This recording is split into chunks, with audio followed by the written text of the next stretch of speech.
कार्यक्रम किया गया है, किस संबंध में किया गया है? मैं रामबरन सिंह, पूर्व प्रधान सबलपुर कंचनपुर विकासखंड राजेपुर जनपद फर्रुखाबाद उत्तर प्रदेश, भारतीय किसान यूनियन टिकट मंडल प्रवक्ता कानपुर जी। आज मैंने कार्यक्रम आज एक बहुत बड़ा पर्व है जो हमारा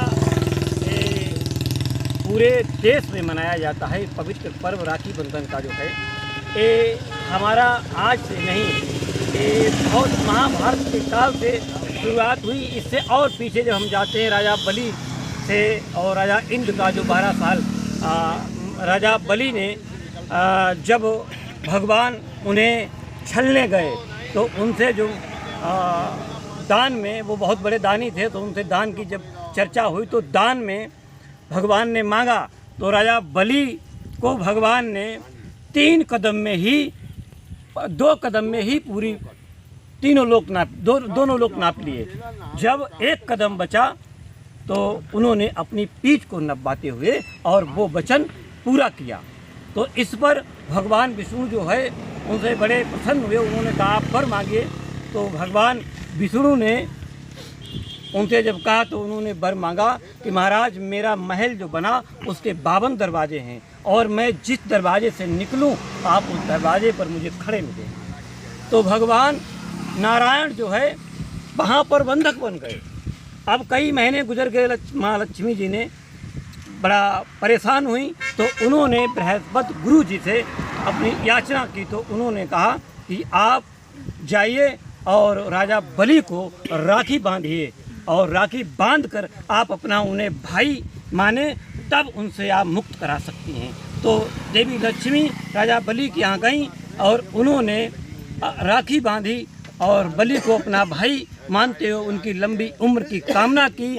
तब जब भाई मान लिया तब माँ लक्ष्मी ने कहा कि अब भैया हमारे पति देव को यहाँ से बंधन मुक्त कर दीजिए। तब महाराजा बलि ने उनको मुक्त कर दिया। इसके बाद का प्रमाण मिलता है कि राजा इंद्र का 12 वर्ष तक युद्ध चला और राजा इंद्र जो है उसमें हारने लगे और वो युद्ध से पीछे हटने लगे। तब इंद्राणी जो है वो गुरु बृहस्पति के पास गई और उन्होंने कहा कि महाराज ऐसी ऐसी समस्या कि हमारे पति देव इस समय विचलित हो रहे युद्ध से। तो गुरु जी ने, बृहस्पति गुरु ने कहा कि आप जो है जाइए और अपने पति के हाथ में एक धागा बांधिए और प्रण करिए कि हमारे पति देव ही जीतेंगे। और वो आप जाइए, उनको राखी आप धागा बांधिए और निश्चित ही आप अपनी धारणा बनाइए और उस धारणा के कारण आपकी निश्चित तय है जीत होगी।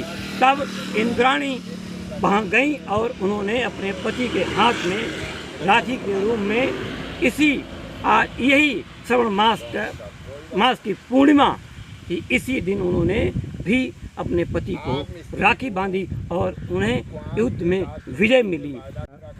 बताया जा रहा है पुलिस ने आपको मतलब आप अपनी हिरासत में ले लिया था, क्या है पूरा मामला? हाँ, हम आ रहे थे, मेरी डीएम साहब महोदय जी से बात हुई, माननीय डीएम साहब से मेरी बात हुई 1 दिन पहले। तो माननीय डीएम साहब महोदय जी ने कहा कि हम आपकी जो फाइल है इस तटबंध की उसको हम दिलवा देंगे। तो मैंने कहा ठीक है, मुझे आपको तो मिल गया। लेकिन वहाँ पर जो पुलिस कर्मचारी थे उन्होंने मुझे नहीं जाने दिया और वापस कर दिया। उसके बाद में मैंने जब प्रयास किया तो मुझे जो पेट्रोल पंप है उससे आगे वहाँ पर मुझे कस्टडी में नज़रबंद कर लिया गया और जब तक वो रहे माननीय मुख्यमंत्री महोदय जी तब तक मुझे वहाँ से आने नहीं दिया गया। तो मैं चाहूँगा कि तटबंध एक हमारे जीवन का आधार है। इस समय तटबंध जो है हमारे क्षेत्र की करीब 150 जनता इसमें डूबती है। तो तटबंध जो है हमारी तपस्या, हमारा त्याग, हमारा कर्म, हमारी पूजा, ये सब कुछ आज बन चुका है। यदि तटबंध नहीं बनता है तो हमारी पीढ़ियां आने वाली कितनी पीछे चले जाएंगे, हम उसका अंदाज़ा नहीं लगा सकते।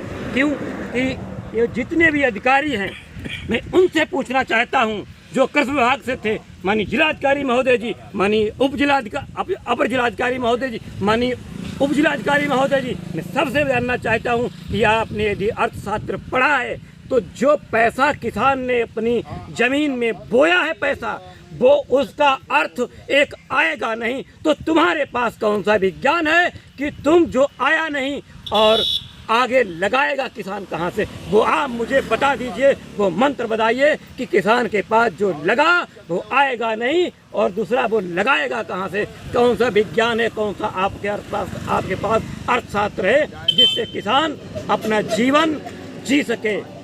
क्या आज जो बाढ़ खत्म होगी तो भयंकर बीमारियां जानवरों में, मनुष्य में तैयार होंगी, तो कर्ज लेकर किसान अपनी इलाज करा पाएगा?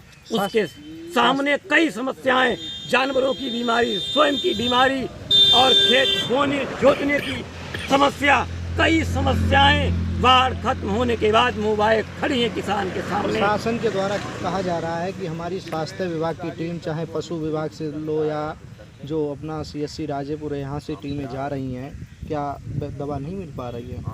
अब स्वास्थ्य टीमें जो जा रही हैं क्षेत्र में, मैं अभी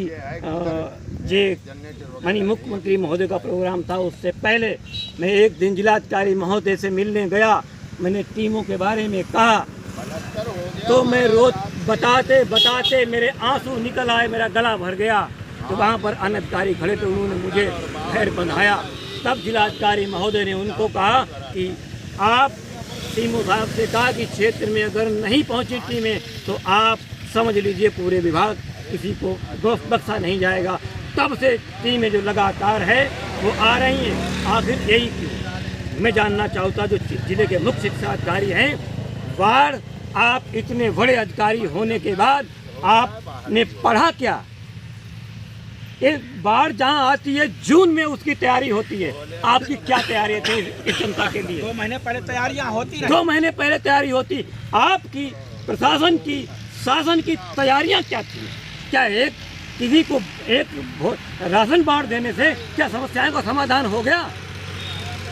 अब वो राशन कुछ भी नहीं चाहिए, वो सारी समस्याएं परमात्मा तो करेगा ही करेगा।